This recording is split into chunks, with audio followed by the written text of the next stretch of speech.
Kak. Hai Miss. Kamu lagi apa? Sepertinya asik sekali. Ya Miss, saya sedang mengerjakan tugas pramuka. Boleh Miss Debbie lihat hasil yang sudah jadi? Boleh dong Miss. Wah, hasilnya bagus dan keren sekali. Terima kasih Miss. Miss Debbie jadi ingat sebuah cerita di Alkitab yang mengisahkan tentang sekelompok banyak orang yang selalu mengikuti petunjuk dari Tuhan. Mau tahu ceritanya?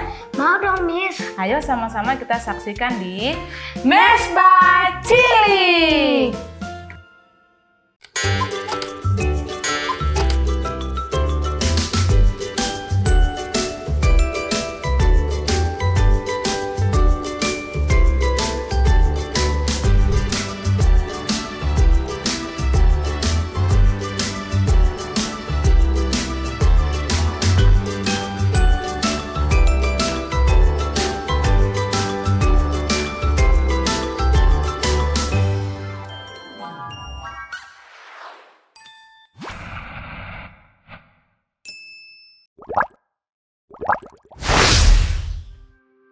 Setelah perbudakan selama 400 tahun, akhirnya orang Israel mengadakan perjalanan ke tanah perjanjian. Tetapi melalui jalan manakah mereka akan pergi ke tempat itu? Yang ada di depan mereka hanyalah padang pasir yang panas dan kering. Allah tidak membiarkan mereka dalam kecemasan. Sebagai gantinya, Dia menuntun bangsa Israel dan memberikan jalan yang layak bagi mereka untuk berjalan di padang pasir. Pada siang hari, dalam tiang awan untuk menuntun mereka di jalan, dan pada waktu malam dalam tiang api untuk menerangi mereka, sehingga mereka dapat berjalan siang dan malam. Keluaran 13 ayat 21. Sepanjang hari, awan memberikan perlindungan mereka dari sengatan matahari. Pada malam hari, ketika padang gurun menjadi sangat dingin, tiang api menghangatkan mereka sama seperti sinar matahari. Awan menuntun bangsa Israel di padang gurun dan juga ke Laut Merah. Segera orang-orang Mesir menyadari bahwa ketika orang Israel pergi, maka budak-budak mereka yang selama ini membantu juga hilang. Dalam waktu yang singkat, tentara Firaun berjalan menembus padang pasir. Mereka mau membawa pulang orang-orang Israel. Orang Israel segera melihat satu awan debu yang besar mengikuti mereka dari belakang. Dari kemah mereka di tepi laut, mereka dapat melihat para tentara sedang mendatangi mereka.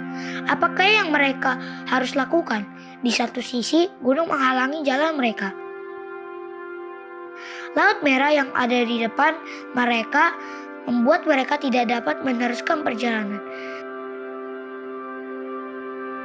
Mereka terperangkap dan sangat ketakutan. "Jangan takut," Musa berkata, "berdirilah teguh dan engkau akan melihat Allah membebaskanmu hari ini." Para tentara Mesir semakin mendekat, tetapi awan penuntun mereka tidak melakukan apapun juga. Awan itu bergerak ke atas dan melewati orang-orang Israel, dan awan itu berhenti di antara orang Israel dan para tentara Mesir. Di satu sisi, itu menjadi awan yang memberikan kegelapan kepada para tentara Mesir. Tetapi pada sisi yang lain, itu adalah api yang menyinari orang-orang Israel. "Beritahukan kepada orang Israel untuk maju terus melewati laut."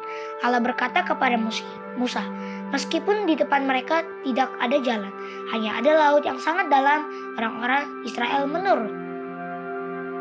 Mereka mengumpulkan bawaan mereka dan masuk ke dalam air. Angkat tongkatmu dan rentangkan tanganmu ke atas laut."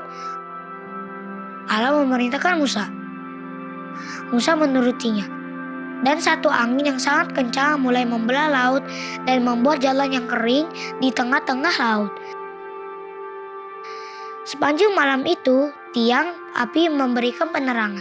Malam itu, tiang api memberikan penerangan. Dan orang Israel berjalan melewati Laut Merah di tanah yang kering. Satu tembok air di sisi kanan dan kiri, mereka menahan air sehingga tidak membasahi mereka. Orang-orang Mesir mengikuti orang Israel ke dalam laut. Segera setelah orang Israel yang terakhir melewati belahan laut itu dengan selamat, Allah kembali berkata kepada Musa, "Rentangkan tanganmu ke atas laut supaya air mengalir kembali." Lalu Musa kembali menurutinya. Maka para tentara Mesir tenggelam ke dalam Laut Merah saat air itu bergulir kembali. Betapa satu pesta sukacita yang dialami oleh orang Israel pagi itu di seberang Laut Merah. Saya akan menyanyi bagi Tuhan karena Dia harus diagungkan. Mereka berkata, "Tuhan adalah kekuatanku dan laguku. Dia telah menjadi keselamatanku." Itu adalah menyembahan perbaktian yang sangat indah. Pagi itu orang-orang Israel memuji Tuhan dengan cara yang khusus. Mereka mau memuji Allah karena telah menyelamatkan mereka. Tetapi jika mereka tidak menurut, maka tidak akan pernah terjadi perayaan sukacita seperti hari itu. Coba bayangkan, apa yang akan terjadi jika mereka tidak menurut perintah Allah? Penurutan mereka adalah tindakan penyembahan, sama seperti pesta sukacita yang mereka alami pagi itu. Menyembah adalah menghormati Allah. Kita dapat menggunakan suara dan lagu kita untuk menghormati Allah. Dan kita juga dapat menghargainya ketika kita melakukan apa yang diperintahkannya.